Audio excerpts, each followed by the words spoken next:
মুন্সিগঞ্জের গজারিয়া উপজেলার বাটিবলাকি এলাকায় গতকাল নদীর বানে বেশি মৃত্যু হওয়া ক্ষতিগ্রস্ত গরু মালিকদেরকে জেলা প্রশাসকের পক্ষ থেকে অনুদান প্রদান।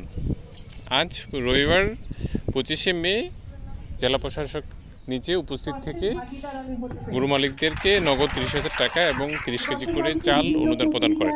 টিভিতে অনেক জায়গাতে নিউজ হয়েছে এবং দেশের সর্বোচ্চ পর্যায় থেকেও আপনাদের প্রতি কনসার্ন, সবাই আপনারা ঠিক আছেন কিনা এবং আপনাদের জন্য কি করা যায় সেই বিষয়ে বর্তমান সরকার তাদেরকে যে সাহায্যটুকু দিতে পারবো সেটা আসলে এনাফ না, প্রয়োজন পরিমাণে না।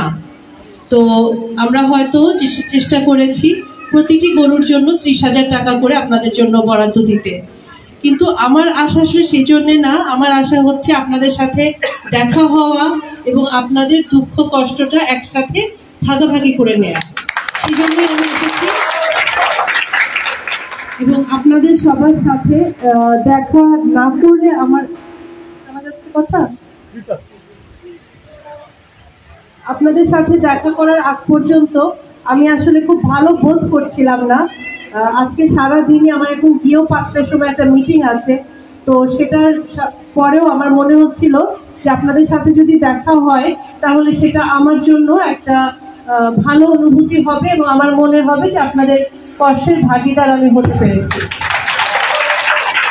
গতকালকে বিভিন্ন পত্রিকায় টিভিতে অনেক জায়গাতে নিউজ হয়েছে এবং দেশের সর্বোচ্চ পর্যায় থেকেও আপনাদের প্রতি কনসার্ন, সবাই আপনারা ঠিক আছেন কিনা এবং আপনাদের জন্য কি করা যায় সেই বিষয়ে বর্তমান সরকার তারা সচেতন এবং তারা আমার সাথে কথা বলেছে এবং আমরা তাদেরকে জানিয়েছি।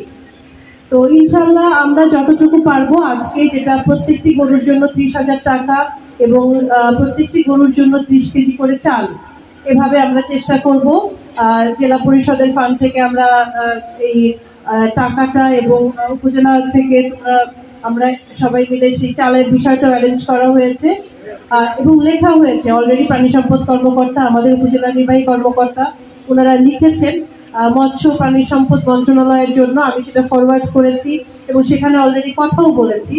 আল্লাহ চাহে তো সেখান থেকেও হয়তো আমরা একটা প্রণোদনা পেতে পারি, আমাদের পাওয়ার সম্ভাবনা। আর এছাড়া আপনাদের ভাটিবলাকি গ্রাম, মুন্সিগঞ্জের সব গ্রামে তো আর আমার যাওয়া হয়নি, নিশ্চয়ই আমার মনে থাকবে পরবর্তীতে যে কোনো সময়ে, যেহেতু গ্রামের যে আপনাদের লোকেশন, যে পজিশন, সেই অনুযায়ী আসলে শহরের সাথে যোগাযোগ এবং আপনাদের মানে কর্ম ব্যবস্থাও একটু টাফ, সেটা বোঝাই যাচ্ছে। আমার মনে থাকবে যে কোনো সময় আমাদের আপনাদের সহযোগিতার যে সুযোগ থাকবে আমরা চেষ্টা করব সেই সহযোগিতাটুকু আপনাদের পর্যন্ত পৌঁছে দেওয়ার।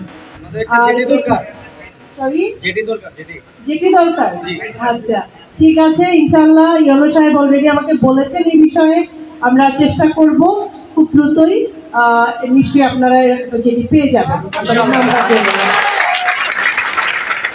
আর সবশেষে আমি যে কথাটুকু বলতে চাই, এখানে আমি অনেক ইয়াং ছেলেমেয়েদেরকে দেখতে পাচ্ছি, যাদের স্কুল কলেজের বয়স, ইয়াং জেনারেশন, তাদের প্রতি আমার অনুরোধ থাকবে, এটা অনেক দূরবর্তী একটি গ্রাম হোক বা যেটাই হোক, পড়াশোনাটা কিন্তু সবার করতে হবে এবং পড়াশোনা করে একটা জায়গায় পৌঁছাতে হবে, যাতে এই যে আমার তোমাদের বাবা মারা যারা আছেন, চাচারা যারা আছেন, তারা যে এই যে গরুর উপর ডিপেন্ডেন্ট বা শুধুমাত্র কৃষি জমির উপর ডিপেন্ডেন্ট, সেটুকু না হয়ে তোমরাও যাতে পড়াশোনা করে একটা জায়গায় পৌঁছাতে পারো এবং পরিবারের সহায়তায় কাজে লাগতে পারো, সেই জন্য সবাই চেষ্টা করবে, সেই আশা করছি।